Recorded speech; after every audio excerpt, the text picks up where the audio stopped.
Welcome back to the channel. So today we're doing another British food special. Beer battered fish and chips with a side of mushy peas, just like you would get in a chip shop. So let's start off by taking a couple russet potatoes and cubing off the sides. We want to make a nice square. We're going to make proper chips here. I'm trimming the potatoes as close as possible, just to keep as much as I can, but getting that square shape. And then I'm going to cut it straight down the middle.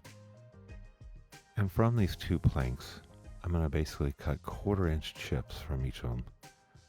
That'll give us about a total of 6 chips per potato. So if you're doing this for 2 people, you'll need about 4 potatoes worth. There you go, nice and thick, just the way we like them. Just repeat for the rest of the potatoes. And then of course you can save all the sides for hash browns tomorrow, or any other dish that requires potato. No sense in throwing it away. I'm going to pat them dry to make sure that I get all the extra moisture off of these. I want them to be dry as possible before I fry them. So while they're out drying, I'm going to go ahead and dice me up 1/2 of a shallot. This will be used for the mushy peas. So 1/2 of a shallot diced, and then of course we're going to add 1 clove of garlic, nice and minced up. And then just set it aside for later.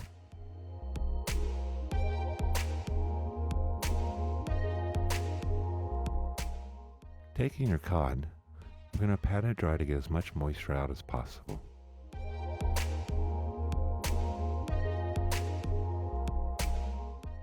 And then we're just going to lightly salt both sides of the fish. While we blanch the potatoes at 325, we're just looking to get a light golden brown on the edges. 3 to 4 minutes, and then pull them out, put them on a rack and let them drain and dry. And we'll continue on with the rest. Raise the heat to 350 for the next step.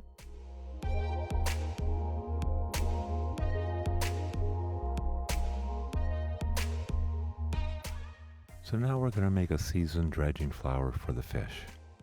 I'm going to use about a 1/2 cup worth of flour here, and just add a pinch of salt. Doesn't take much, just a little bit, and a dash of pepper as well. 1/2 cup will basically cover about 4 pieces of fish easy. Just whisk it up, set it aside, and let's make the batter now. Now for the beer batter, we're going to add a couple extra ingredients. We're going to use 1 cup of flour, and we're going to sieve it to make sure you get all the lumps out. And then we're going to add 2 tablespoons of cornstarch. And as well, we're going to add a 1/4 teaspoon of baking powder. The cornstarch and the baking powder will help give it that nice crispy texture we're looking for. Now, totally optional, I like to add a little bit more seasoning, so I'm going to give it 1 teaspoon of Old Bay to help give it some more flavor. As a secret trick, add a 1/2 teaspoon of turmeric to give the batter that golden color we're looking for. And then finish it off with a teaspoon of kosher salt. If you're looking just to make proper fish and chips, just leave out the Old Bay seasoning, and then just mix in the spices. Now we're going to slowly add in 1 cup of lager of your choice. Add it in slowly, a little bit at a time. And then just give it a nice mix, but however, don't overbeat the batter. We're looking until it gets to about a thick cream consistency. You don't want it as thick as pancake, and you don't want it really runny. So let's pat dry any excess moisture that was pulled out by the salt off the fish. And then we're going to coat it in the flour all over, every nook and cranny. And just gently pat off all the excess flour. You don't want it to be too floury, otherwise you'll get a battery mix underneath the crunchiness. We're not looking for that. We just want something that the batter will adhere to. Once you've got that done, just go ahead and dunk the fish into the batter. Bring it over to your hot oil at 350 degrees, making sure the batter's on all sides, nice and thick. And then slowly lower it down into the oil, just slowly and gently to make sure it doesn't fall to the bottom and stick. Once you got it mostly in the oil, just let it go. Don't overcrowd the pan. Work in small batches, 2 to 3 pieces at the most. And if you're looking for those extra scraps, just go ahead and drizzle in some extra batter into the hot oil, and you'll get all those crunchy scraps you're looking for. Flipping the fish every 2 minutes to make sure it doesn't burn on one side. Within 8 to 10 minutes, your fish will be done. Just pull it out and drain it on a paper towel. Looking good. Okay, so let's sprinkle some salt while the fish is still hot. Now that the oil is 350 degrees, let's finish off those chips.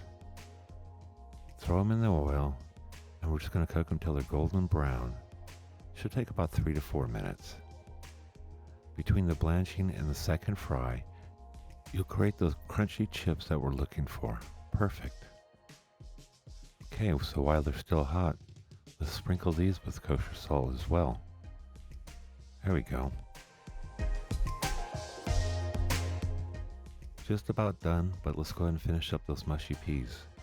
So let's melt about a teaspoon of butter and saute the shallots and garlic for about a minute. And then you're going to add in your cooked or frozen peas. About a cup's worth.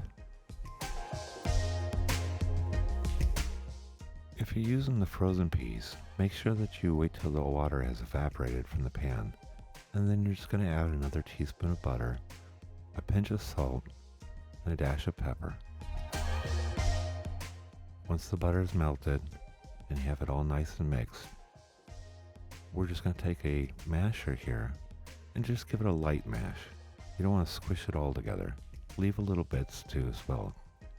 And there we go. Let's plate it up. Add in a portion of chips. Nice and crispy.